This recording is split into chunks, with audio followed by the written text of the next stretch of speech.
HCC misy vorotsy nametra-pialana izahay hoy ireo mpikambana telo niroso tamin'ny fametrahana ireo mpikambana vaovao telo no fianjakana fiainam-pirenena tokony ho jerena maika ireo rafitra mpikirakira ny fifidianana hoy ny safidy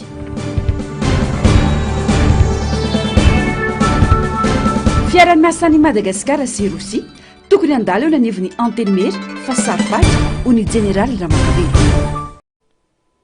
talata 13 desambra 2022 faltafaraka amin'ny andray tomboklasy tongovavy atao anatin'izao fotoana ny fampalalam-baovao izao aterina ny araba ary manasanao anaraka ny antsipirim-baovao hatramin'ny farany makasika ny raharam-pirenena avy hatrany tokony sokatra ho an'ny rehetra ny fikonan-doham-pirenena sy ny dinika atongavana amin'izany unikam-efiko ny fanabeazana olom-pirenena androany tsy verena ny krizy vaovao indray mila hitataratra ao anatin'ny fikarakarana izany mangarahara tsy fitany ilana amin'ny fandraisana fanapahan-kevitra hoy ny fanamafisana fotoana ijoroany malagasy rehetra izao anaporofona sy anehoana amin'ny rehetra fa antsiky Madagasikara akana ho zava-dehibe ny fandraisana ao anatin'ny dinika izay amaritra ny hoavin'ny firenena aoriana izao zava-misy izao fanadihadiny amin'ny sary ny Mathieu Prince tsy zava-baovao ny fankakevitra ho amin'ny fikonan-doham-pirenena hoy ny KMF hoe saingy mitaky fangararana sy fampandraisana anjara ny olom-pirenena rehetra izany mba tsy ho saritsariny ka hiteraka krizy vaovao indray mbola manjavozavo ary misy faniliana ny fikonan-doham-pirenena ho izy ireo ka hitakina ny anehoana mpahibe maso ny mangarara ao anatin'izany toy ny mandany omena ny FFKM izay hitarika ny fikonan-doham-pirenena dia mila fikarakarana mangarahara sy mitanila misokatra amina mpisehatra maro karazana izany andraisan'ny olom-pirenena anjara feno sy ankalalahana ny fikonan-doha zao dia naniliana ankolafi-kery maro eto amin'ny firenena na tamin'ny fanokafana na amin'izao zotra izao anisan'ny voalika tamin'izany no fikambanana KMF hoe fanabeazana olom-pirenena hatreto ny FFKM no voalaza fa manana ny mandat zay voatendry sy voahiraka ho mpitarika ny fikonan-doham-pirenena tsy misy mahita rehefa zany ny mandat zany akehitriny hatramin'izao ko mitaky ny ampisehoana izany ny fikambanana amin'ny anarany mangarahara ahafahana mahazo antoka fa tsy misy fifandonan-drafitra manodidina ity fanotsina na fanavoazan-drafitra ity raha tsy mazava ny tanjony tsy mipetraka tsara lay fandaminana ny organisation ary tsy mazava ny moyen anatanterana an'io dia hiverina foana ny krizy izy ho vita ihany fa tsy amany olo atsika mila mazava amin'ny rehetra ny pitsopitsony atongavana amin'ny tanjona izay tiana petraka na io ara-potoana na arakolona na ara-pitaovana mialoha ny anaovana ny fiara-midinika tokony hiara-midinika mialoha ihany koa ny saty fanagalozan-kevitra sy ny vina hitondrana ny firenena isika rehetra miara-miresaka no hiteny hoe ndao sika hivoaka any amin'ny 5e république 5e république to ahoana 5e république hiandrandrana ino zany hoe tokony hazava amin'ny tsirairay ao anatin'io dingany dinika na dingany fifanakaloza-kevitra olom-pirenena io hoe inona marina ny vina hitondrana ity firenena ity aorinany zao zava-misy iainan'izao matetika dia rehefa anatin'izao krizy ohatran'izao isika vo mahatsiaro an'le hoe tena tsy soatoavina malagasy zany tsy valeur malagasy zany fa izy amsika no nahita hoe aiza reny document hitanan'zany valeur malagasy zany fotoana izao enanivon'ny fifanakaloza-kevitra isaky ny niveau zay misy azy no ametrahana n'zany hoe inona ilay ataotsika hoe soatoavina zay tokony hipetraka ka ireo no fepetra handavorary ilay fanapahana tany amin'ny dinika tsy tokony fikonan-do politika fotsiny no atao ho ny fanamafisana ity fiarahamonim-pirenena ity fa mitaky fanovana avokoa ary mila mboarina ny rafitra rehereto amin'ny firenena tsy haman'ny olana mihitsy ny tsy fisiny ny mangarahara amin'ny fanatanterana ny fankakevitra tokony aingy eny amin'ny fokotany ny dinika izay andrasany olom-pirenena rehetra anjara miakatra eo nivy ny komina ny fankakevitra andravina izany avy eo ny faritra ary ny sehatra nasionaly no andray ny fanapahan-kevitra fotoana andrafetana rafi-piarahamonina vaovao eto Madagasikara zany ka mahazava-dehibe ihany koa ny tokony hanomezan-danja ny teknisianina malagasy omeo lanja ny teknisianina malagasy dia rehefa eo dia tokony isy atao koa cercle anakiray na farimbona anakiray izay ivondronan'ireo manampahaizana zay ataotsika hoe niveau professeur amin'ny fahaizana toe-karena amin'ny fiarahamonina amin'ny anthropologie amina droit amin'ny malagasy tsy sisa ireo no ataotsika hoe anome ny méthodologie ahoana ny méthodologie hitondrana nylay izy ireo no atao hoe iantoka ny everina fa tsy fitany lanana everina fa faniliana everina fa everina hoe fikirakirana amin'ny fomba diso ny hevitra mivoaka atao anatin'n'ilay fikaonandoha-pirenena ao anatin'ny fiavana tanteraka no tokony anaovana ny fikaonandoham-pirenena ho ny KMF Knoe ka hitakina izy ireo ny mangarara mialoha mandritra ary aorian'izany mitady iverina indramantsy ny secret d'état amin'izao fotoana izao izay fomba nataony teo aloha hoy ny fanamafisana miseho izany amin'ny fanendrena tompona ndraikitra ambony izay sinika namanamana ary ihany koa ny fanenjehana olona maro dia aoka ampanjakana ny mangarahara tokony tsisy loatra ilay secret mitady iverina indray le hoe secret d'état mitady iverina indray ilay ataontsika hoe ilay kinamanamana ny fanendrena namanamana mitady iverina indray le hoe rehefa tsy namako de hoenjehiko ny fikaonandoha-pirenena de tokony misy ny mialoha ny mandritra ary ny aoriana ao anatin'ny mialoha ny hoe aoka ao anatin'ny fihavanana tanteraka no anaovantsika azy aoka ny zay azo avela de ifamelana fa zay tokony ampiarana lalàna de ampiaro ny lalàna ary aoka koa mba tsy hisy ilay promotion satria namana satria havana satria avy any amin'ny toerana zay ny aviana fa aoka ho tena ho lay fahalalàna ilay traikefa ananan'ilay olona no anendrena azy amin'ny toerana izay tokony isa fotoana hijoroan'ny malagasy rehetra izao anaporofoana sy anehoana amin'ny rehetra fa antsika i Madagasikara ka na ho zava-dehibe ny fandraisana anjara ao anatin'ny dinika izay amaritra ny hoavin'ny firenena aorian'izao zava-misy izao ankoatra io nanamafy ny KMF Knoe fa mahasoa ny firenena ny fanatanterana ny fifidianana miaingany amin'ny rafitra ifotony va manao ny fifidianana filohampirenena mijany eo amin'izay vaovao izay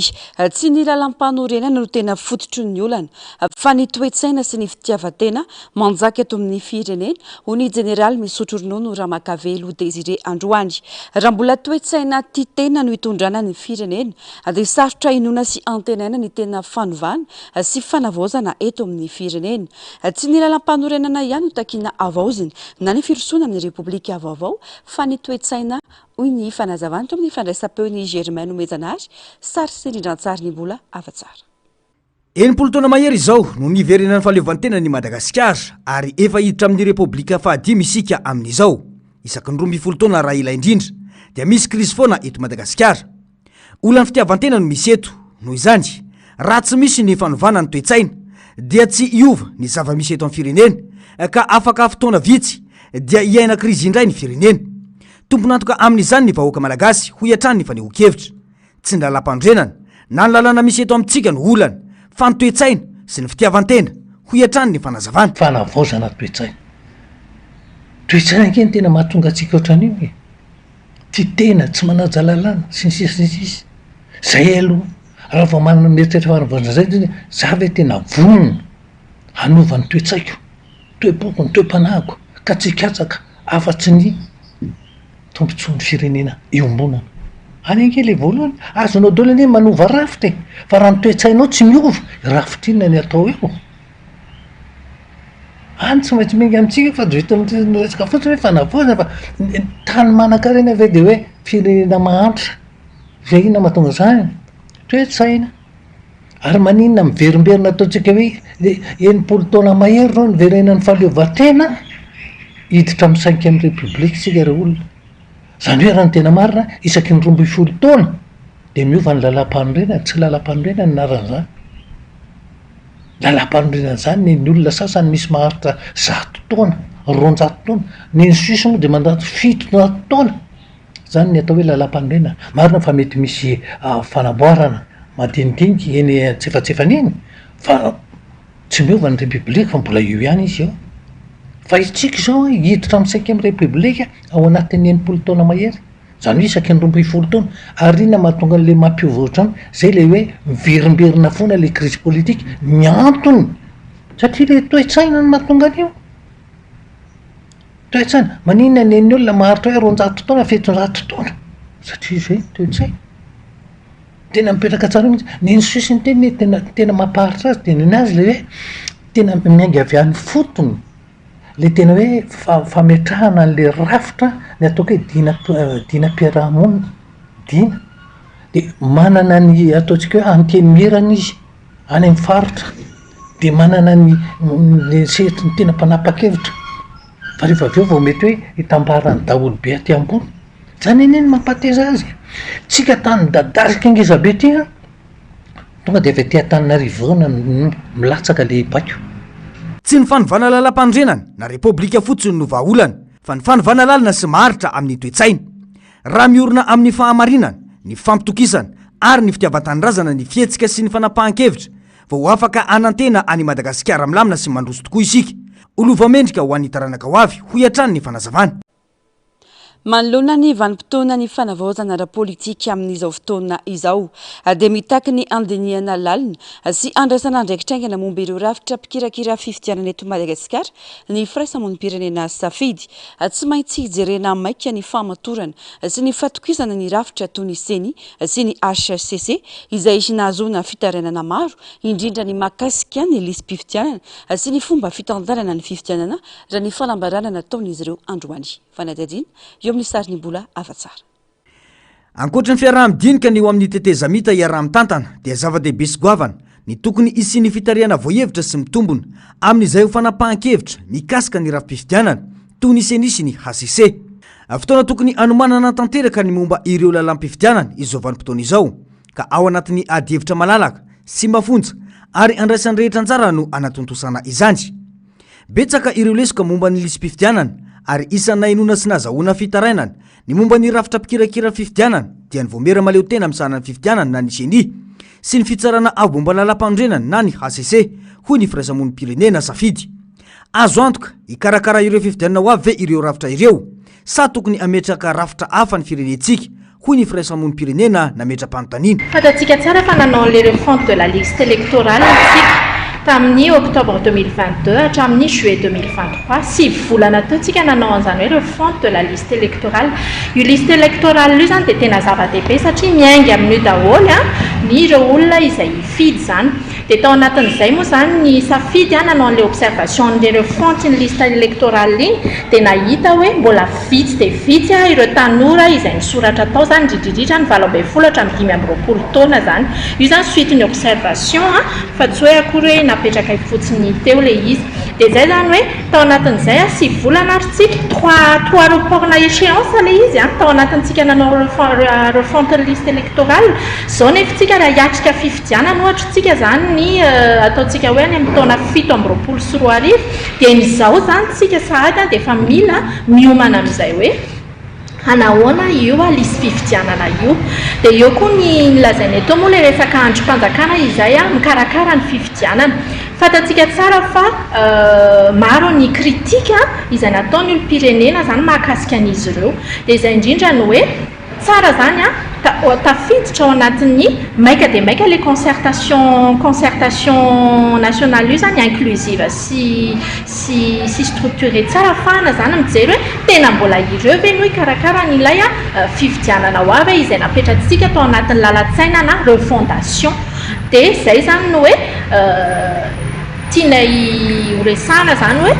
ilaina ary maika dia maika le concertation ahafahan'ny mpisehatra rehetra zany miara mijery amin'io inona aiza lalakombana ary maika nefa le fotoana tiatsika hivoahana amin'izao azo lazaina hoe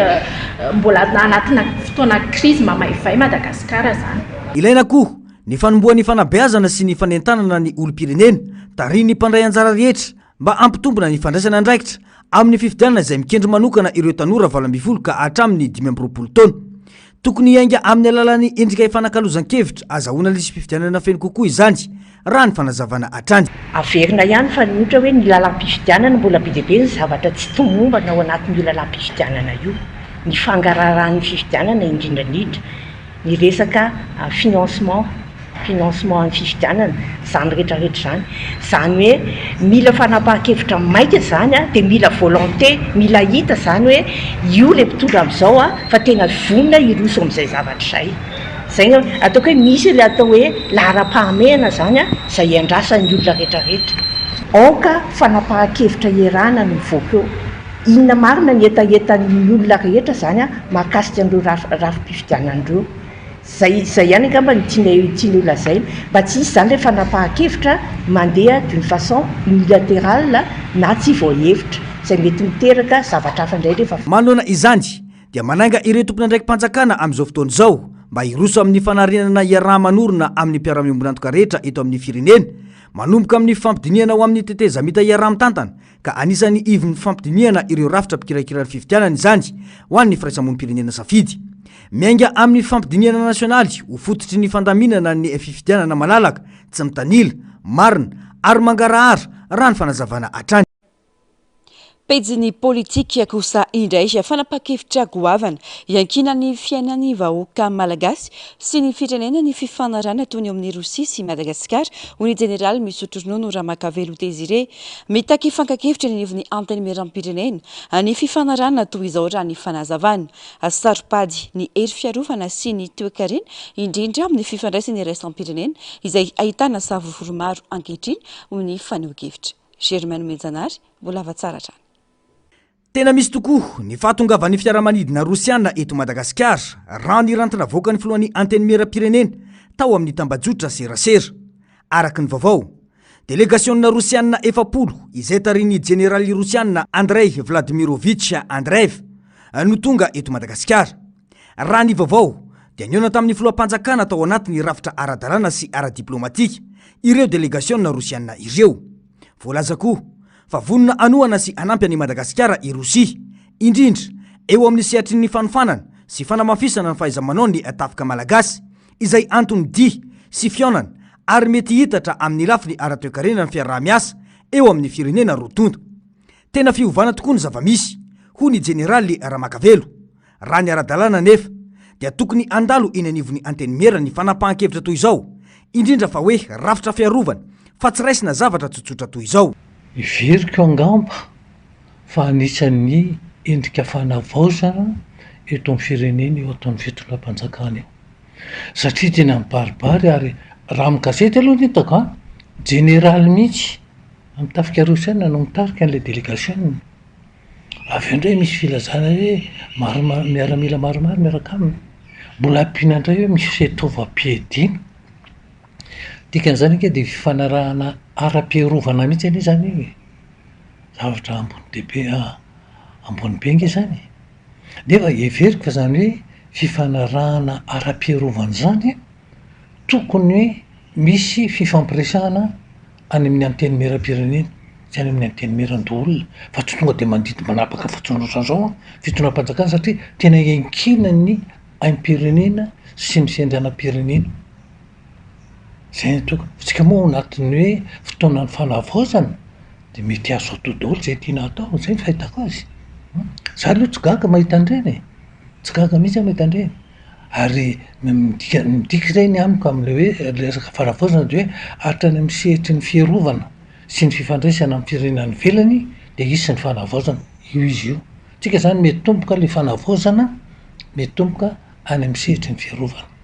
zay zany zava-dehibe ny zany de tsara fa be dehibe ny firenena dehibe mitady fifandraisana Madagasikara amin'ny toerana ara-voajanahary misy a Madagasikara eto amin'ny ranomasimbe indianina le hoe zay position géostratégique ny Madagasikara ty amin'ny ranomasimbe indianina firenena iarahan-drehetra mahafantatra i Rosia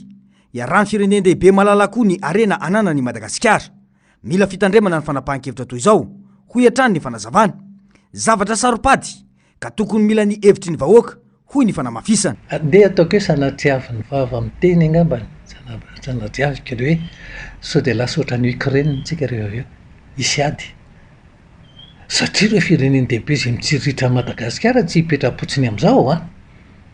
tsy hipetra-potsiny amin'izao mihitsy izy zay fotsiny amin'ny fantatro tsika avy ohatran'ny Ukraine hoe hiady manahoana ny tafika malagasy vonona amin'izany hoe asa za moa tsy amperinasa atao ikazaika fa tonga de ohatran'ny Ukraine iny tonga de ahitako azy raha vao miresaka hoe tombontsoa voakitikitika tsy maintsy misy ny fanetsiketsehana ara-tafika rehefa avy eo io Ukraine io dia ohatra tsotra fotsiny manina ny mitarozaka be ny ady any Ukraine mitarozaka be satria ny Rosiana tsy manaiky mihitsy hoe eo amin'ny moron'ny fireneny manakaiky ny firenena io a olona ofeheziny miaraka amin'ny eropa sy ny amerikana indrindraindrindra zay neny tsy anekiny azy atao daholo ty karazana hoe sakatsakana rehetrarehetra indrindra amy lafi ny toekarena atao amy rusianna lafi ny petrole ohatra fa mbola io mbola mitoy foana ny edy any fotsiny a zany mampatahotra ahy ike tsy vitany hoe fanavozana tsotra fa mety mitarika zavatra be deabe ny io andry ankinany filaminana sy ny faleovantenany firenena ny hery fiarovany tsy resaka fitaovam-piadiana ihany fa rafitra iray manontolo miaro ny vahoaka ny tandy ary ny saotoavina iombonany ho iantrany ny fanazavana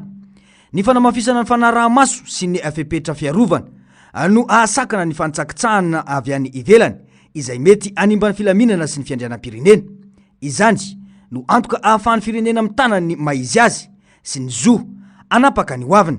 izany no masarobidy ity fanapahan-kevitra ity ho iantrany ny jeneraly Désiré Ramakavelo eo amin'izay vaovaony politika izay ihany nanamafy ireo mpikambana telo anotendreny filoham-pirenena teo aloha teo anivon'ny fitsarana avo momba ny lalam-panorenana fa tsy nametra-pialana no lavin'izy ireo ihany koa ny filazana fa nisy ny herisetra izay isy natao azy ireo nisy ny fifampiresana tamin'ny filohan'ny fanavaozana izay naritra ora efatra be izao arivo izao kosa no ny roso tamin'ny famitrahana ireo mpikambana vaovao andimby azy ireo ny fitondram-panjakany tato-baovaon'ny Germaine Menjanary eo amin'ny sariny mbola afatsara nivoaka ny didim-panjakana avy amin'ny fiadidiny ny fanavaozana ny repoblika omaly nilaza fa mpanolontsaina ambony telo eo anivon'ny fitsarana avo momba lalam-pandrenana no nametra-pialana ireo mpikambana telo ireo izay fantatra fa notendreny filoham-pirenena teo aloha Andry Rajoelina ho isan'ny mpikambany HCC niaraka tamin'ity didim-panjakana nivoaka ity ny firosoan'ny fitondram-panjakana anendry ireo mpikambana vaovao telo isolo azy ireo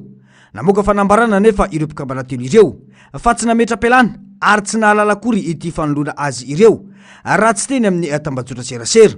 tonga tetsy amin'ny HCC izy ireo ny maraina teo hatreto aloha zay mbola tsy notifie an'ilay décret izay niconstaté ny démission anay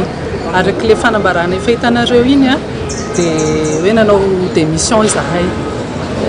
tsy nanao démission izahay arak'ilay ao anaty décret fa zahay mitovy amin'ny olo-pirenena rehetra ihany teny amin'ny Facebook nahitanay hoe nisy décret niconstaté ny démission anay dia zay natonga anay nanao an'iny fanambarana iny mba ampahafantarana ny vahoaka malagasy sy ny fiarahamonim-pirenena ihany koa ary indrindrindrindra ny communauté internationale hoe misy an'izay décret nanalana izay tsy manisy olana amin'izay izay hoe iresaka lavabe akory fa ny tianay hozaraina aminareo eto fotsiny zany zao hoe efa manao ny action mifanaraka amin'izay zay satria ny conscience-nay mampitsara anay tsy mamela anay hoe démission izay tsy nataonay dia hoekenay fotsiny mangina zany zay tsy miplaza hoe tsy nanao démission fa efa miroso amina fifampiresahana izahay amin'izao fotoana izao mba ho tombontsoa ambonin'ny firenena satria na tiana na tsy tiana ity androm-panjakana ity dia androm-panjakana anankiray izay natao andamina ny androm-panjakana rehetra eto amin'ny firenena raha ny fanazavana atrany dia tsy nisy ny herisetra tamin'ny fakana azy ireo tsy tany an-trano raha teo fa teny andalana amonjy ny toeram-piasana no nisy nahazo antso ireo mpikambana ka narainy ireo mpitandro ny filaminana fotsiny ny zanako aloha zany zao à l'abri fa izany isy miaramila naka tany an-trano za moa efa tsy tany an-trano fa efa andalana andeha ho aty ampiasana ty amin'ny HCC tsy nisy hoe zay herisetra akory fa miantso anary zareo dia hoy za hoe andeha ho any amin'ny HCC dia ny escorten zareo naka ty amin'ny HCC taorian'ny fanambaran'ireo mpikambana telo teo anivony HCC izay nilaza fa tsy nametra-pialana izy ireo dia niazo any avoloha raha ny fantatra nisy ny fampiresana tamin'ny fiadidiny fanavaozana nandritra ny adiny efatra niaraka tamin'ny filohan'ny HCC raha ny vaovao azo dia nahita maromaro iraisana fa tsy mbola nisy kosa ny fanambarana hoe nanaiky ny fametra-pialana izy ireo ny zava-misy anefa tamin'ny enora sasany ariva teo niroso tamin'ny fametrahana ireo mpikambana vaovao andimby azy ireo ny eo anivon'ny HCC ny mpitondra fanjakana tetsy amin'ny HCC Ambohida lafim-baovao afa-tanteraka kosa indray mahakasika ny sosialy mpiasa roanjato amina orinasa afakaba iray etsy Tanjombato no lasipatra ka tsy afaka ny sitraka volanjaza sy ny fiahina ara-tsosialy intsony efa orotaona zao no gazany knapsa ny volan'ny mpiasa taorian'ny fifanolanana nisy teo amin'ny orinasa sy ny knapsa raha ny fanazavana mitaka fandraisana ndraikitra malona ity tranga ity ny sandika izay tonga teny an-toerana androany fanadidina tsy zarizary ny fiainan'ny mahaolona ao neviny orinasa vocule textile tanjombato efa horotaona zao no tsy nisitraka volanjaza sy fiaina ara-tsosialy ny mpiasa meriny ronjato miatraiky amin'ny vantana amin'ny fiainana andavanandro sy ny vola miditra isan-tokantrano zany raha ny fitarenany ireo mpiasa na telo taona teo zay tsy nisitraka volanjaza eny fa na bevoka ara tsy mahazo an'le volana bevoka ka zay mahatonga anay mangataka an'ity fotoana ty androany ity mba hahafahanay milaza hoe avy amin'iza marina ny tena fototra tsy mampivoaka an'le volanay sanatria ve ohatra hoe ny orinasanay no tsy manao ny démarche any amin'ny knapsa sa ny knapsa mihitsy ho manao be marenina mandritra amin'ny folo volana toko zay de mbola tsisy mivahaolana na ny knapsa na ny mpampiasa ka le compte mbola zele atseto manoloana ny compte zele nefa ny tompoko mahandro recouvrement en knapsa de mangataka zay eto mpiasa eto any focus textile mba maha izany satria le compte zele tsy voakasiky ny knapsa le vola tsy afaka ampiasain'ny mpampiasana ihany koa le vola fa bloqué eo le vola ka manana fahasahiranana zay ny orinasa izay anjaketanay manoloana ny zava-misy lasa taraiky ny karamanay voaloara-dalàna any amin'ny knapsa ny latsakemboka ataon'ny orinasa saingy nogiazany knapsa izany raha ny fanamafisana vokatra ny olana nisy teo amin'ny rotonta nisy ny dingana efa natao toy ny fangatana fionana tamin'ny ale jeneraly knapsa efa mambolana maro zao saingy tsy nahitambokany ny sotena ny mpampiasa donc zany a raha ny tsy zavatra azonay atao mihitsiny zany satria saisisen'ny knapsa le compte raha tena recouvrement zany le ataon'ny knapsa tsy tokony ve ny knapsa anokatra varavarana rehefa nangataka izay hoe ahoana ny ahafahana mandravany olana fa menaena fotsiny zany a ny tale général ny knapsa tsy misy vahaolana mihitsy eo anivon'ny knapsa ahafahany rotota mba mifampijery satria mila jerena ny droit andreo mpiasa reo fa mila jerena ihany koa ilay orinasa mba hiodina tsy terenao ny compteny satria terena le compteny tsy avelanao iasa izy de amin'ny alalan'inona ary ny andoavany an'io vola io mariana aloha fa tsy nafeninay ny mpiasa mihitsy ny fahasahiranana hoe tsy nahandoha zay fa natao fantatry ny zareo mihitsy fa tsy nahavoaloha zay fa miezaka ny andoha zay tratra rehetra eo anivon'ny knapsa ary efa misy nalohanay ny tany aloha misy ihany koa ny taty aoriana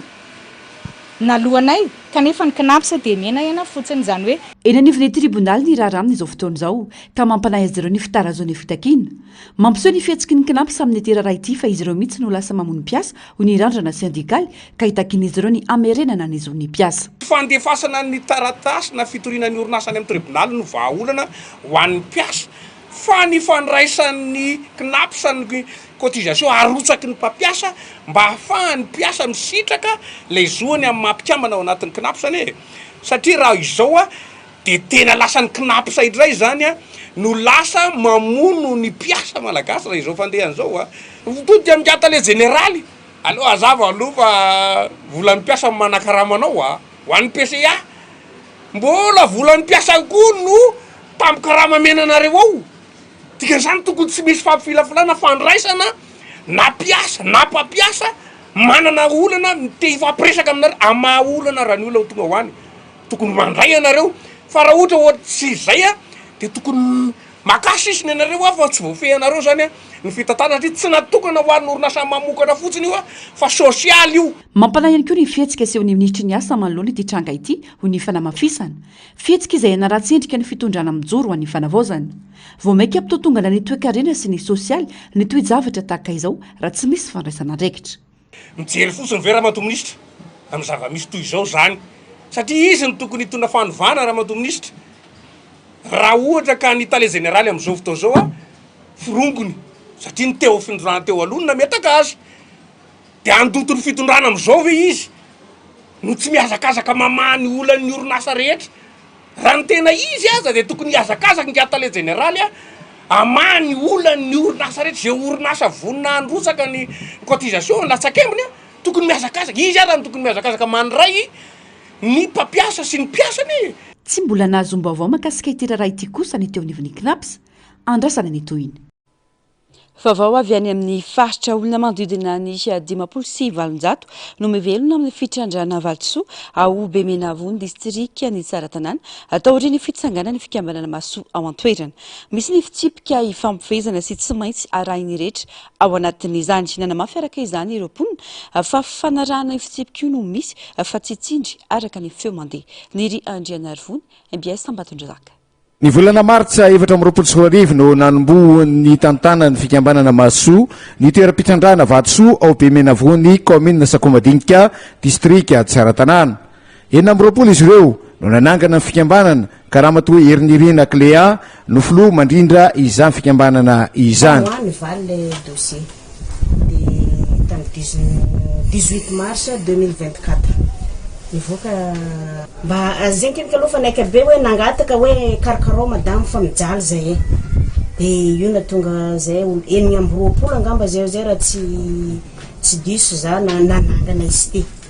de rehefa niteneniko tamindreo namako reo nivoaka izy ty de mahazo mitrandraka amizay tsika mahazo miasa tsisy mainelingelina de nitrandraka nanomboko igny nitrandraka foana zay amizao amin'izay lasa misy olo amin'izay manakorontana miteny hoe tsy ara-dalagny tsy andreo nefa zay tsy magnirikiriky olo zay olo te hiasa mahazo miasa fa ny zavatra mba hiangaviko foana zay nivokatra rehefa misy mba hampandalovo amin'ny tembro amin'ny teny fikambana na tsy mpikambana na ny mpikambana de mahazo miasa daholo de za nampidina fitaovana motera marteau-piqueur ko magnarany termosy hitanareo io e fil rehetrarehetra hatramin'ny jiron'ny fikambanana de misy ny fitsipika tsy maintsy ajain'ny rehetra na ny business na ny mpitrandraka vato mazava ho ny mponina aveo be menavoany fa ireo tsy tandalana sy tsy manaiky fiezina no manangambovona ka milaza ny atsangatsy manorana makasika ny zava-misy any antoerana fa raha hitanay tany anivony izany toeram-pitrandrana izany de samy manambara reo olona fa dia milamina sy mirindra ny fiaramiasa ao anatin'ity fikambanana maso ity karaha fa natao zay natsagna zay membre de bureau zay de nisy amizay ny lalàna sy discipline sy fampifehezana agnatin'ny karera satria le sepase le taratasy any famoahana an'le vato ray ny tokana ny taratasy any tokana manana azy karaha fa misy mandika lalàna araky mifampifehezana teto de tsy maintsy enjena izy ary tsy maintsy tazomina am'izay zavatra nataony tiana amo ny mampafantatra fa dia zareo eo anivon'ny fikambana zany hoe ny mpitarika ny fikambanana no miantoka ireo fitaovana rehetra ilaina amin'ny fitrandrahana eny hatramin'ny sakafo aza de fantatra fa vary manodidina ny 5 tonne isam-bolana no lany atao vatsy ho an'ireo zay manatanteraka izany asa fitrandrahana vatsoa eo anivon'ity tanàna be manavoany aosako madinika ity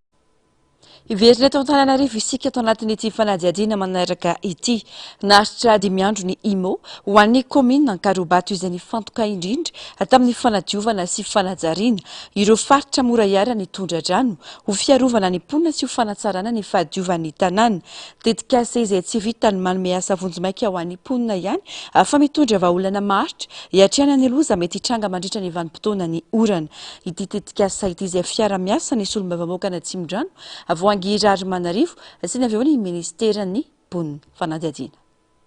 olona mahery ny 500 no niara-ny fandrimbona tamin'ny fanatanterana ny tetikasa imoha teto amin'ny commune Ankarobato ato anatin'ny distrikana Tsimondrano avy amin'ireo fokotany 7 mandrafitra ny commune no niaviany ireo mpandray anjara ka samy nandray anjara mavitrika tamin'ny asa natao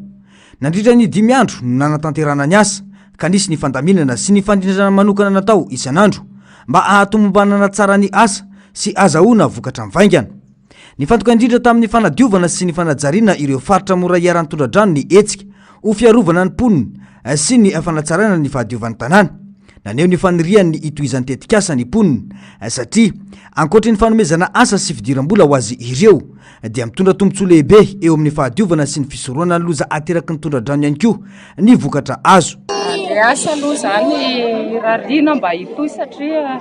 betsaka ny tsy anasy aty de mirary izahay mba hitoy fa tsy vitanay ndray andro ohatr'izao ihany rehefa misy le izy zany de aleo mba hitoy foana fa tsy tokony atao ndray andro de misaotra betsaka indrindra ndreo manam-pahefana sy ny député rehetra mijery ny tsy anasa rehetra de akasitrahana zareo tamin'izay rehetra vitany ary mbola tenaina ny anaovany zavatra bebe kokoa noho izay vitany izay androany izay Vahoaka sy ny fiarahamonina somary sarosarotra ihany aloha le izy fa mety e fiarahamonina zany mitandrovana ny fahadiovana ny anina reny. nanamafy ny ben'ny tanàna lefitra eo anivony commune Ankarobato fa tena ilaina ny etsika tahaka izao ho fitsonjovana ny fahasahiranana ny vahoaka sy ho fanamafisana ny fiomanana amin'ny lozavojanahary. Araka ny fanazavana miankina tanteraka tamin'ireo fokontany ny fifantenana ireo olona ny sitraka ny tetikasa ho fanajana ny mangarahara sy ny fitsinjarana aradrarina. Le tetikasa le cible mihitsy zany natao le mba mihana amin'le fiainan'ny vahoaka eto aminay. Misy critère ihany zany izy. Le tenen'le hoe sahirana moa manahirana, ny tenen'le hoe marefo manahirana fa nakinina tanteraka tamin'ny inona ty sy fokotany zany nandrindra izy hoe reto tokoa mba ohatry zao, reto olona ohatry zao tokony hisitraka an'le tetikasa zany. Everinay fa zava-dehibe le izy satria tsy ny commune rehetra misitraka azy teo fa isan'ny mba voasafidy zany commune anay teto dia isaorana era-po era-tsaina ramatoa solombavam-bahoaka sy ny ministera amponina. De maniry zay amin'ny fiaraha-miasa amin'ny taona ho avy ray manontolo. Tsara ho mariny fa vokatry ny fiaraha-miasa teo amin'ny solombavam-bahoaka Voangirary Manarivo sy ministeran'ny mponina no nahafahana natanteraka izao tetikasa imo izao izay everiny fa nitondra fanantenana vaovao ho an'ny mponina eto Ankarobato eo amin'ny lafiny sosialy sy fiarovana ny tontolo iainana.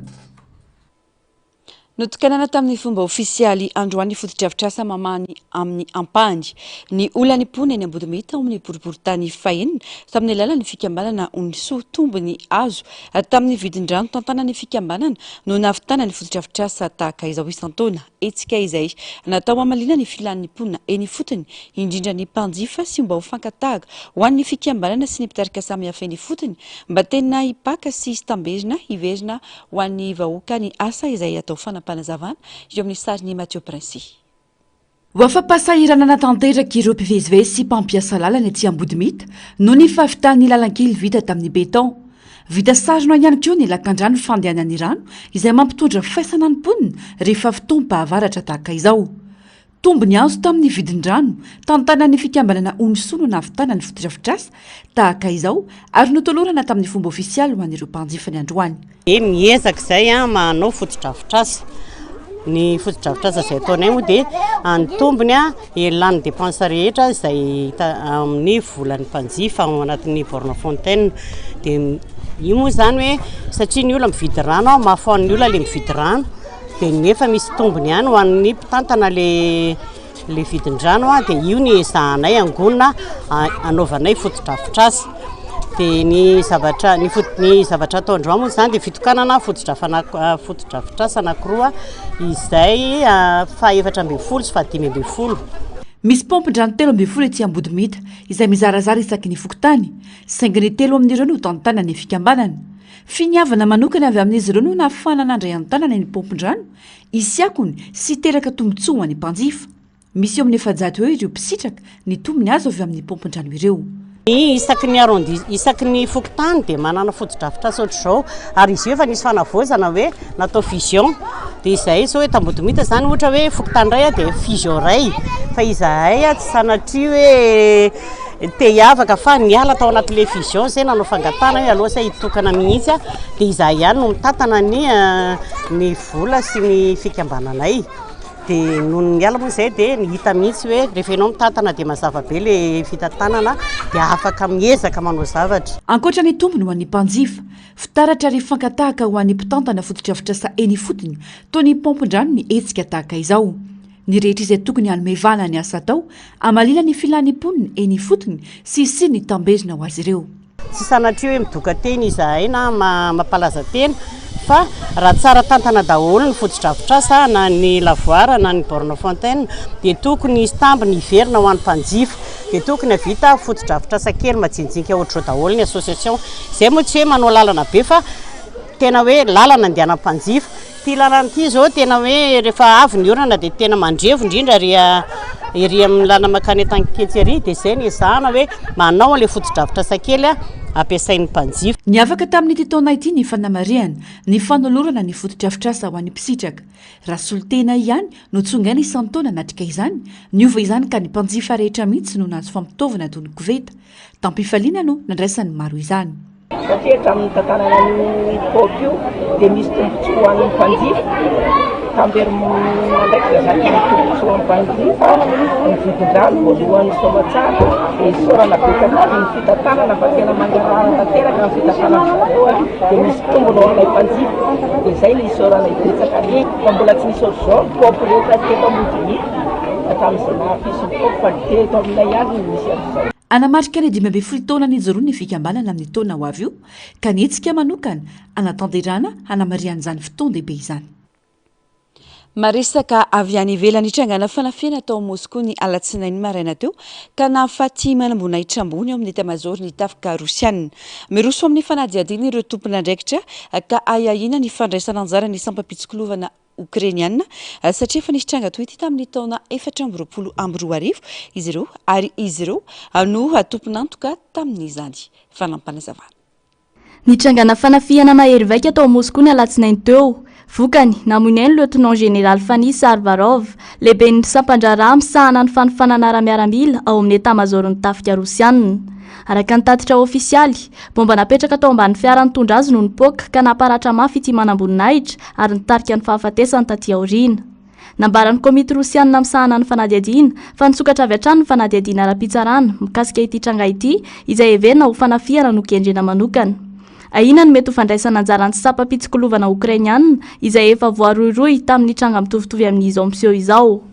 Ny volana Desambra 2024 nisy fanafiana mitovy tamin'ity natao ity. Bomba napetraka tao ambany scooter elektrika manoloana ny trano fonenany no nahafatiny manamboninahitra Rosianina iray. Tamin'izany dia nambaran'ny sampandrara fiarovana Ukrainiana fa izy ireo ny tompon'antoka. Hatramin'ny nanombohan'ny fanafian'ny Rosia ny Ukraina ny volana febroary 2024 dia nitombo ny tranga fanafiana nokendrena manokana natao tamin'ireo manamboninahitra Rosianina ka nahitana fahafatesan'olona ambony teo anivon'ny tafika sy mpanolo-tsaina ara-stratejia.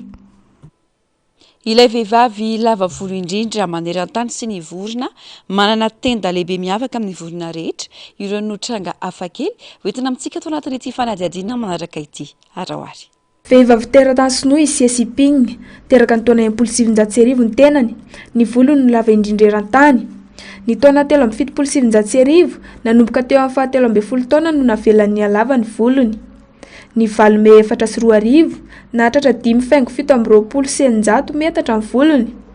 Tamin'ny taona 2012 nahazo ny Guinness World Record izy noho ny halavan'ny volony tsy manam-paharoa. Vorona lehibe tokana amin'ny sokajiny ny bacon sabot. Miavaka amin'ny tendany lehibe ity vorona ity. Any amin'ny renirano Nil any avaratra sy any atsinanany Afrika no tena ahitana ny bacon sabot. Izay matanjaka kokoa noho ny vorona rehetra ary mora mahazo sakafo ny bacon sabot. Mandritra ny fikotrehany, miaro mafy ny fefony ity vorona ity ary mikarakara ny zanany. Roa matetika ny zanaky ny bacon sabot. Miada mitombo ny zanany ary andro maromaro vao afaka mijoro sy misy volo ka afaka manidina. Afaka miaina 5-30 taona ka hatramin'ny 50 taona anaty ala ny bacon sabot. Tapitra ny fampalalam-baovao tombo-kilasy tongovavy ankatrana fenanao nanaraka izany hatramin'ny farany mametraka ny mandrapitafa amin'ny rampitso indray veloma tompoko.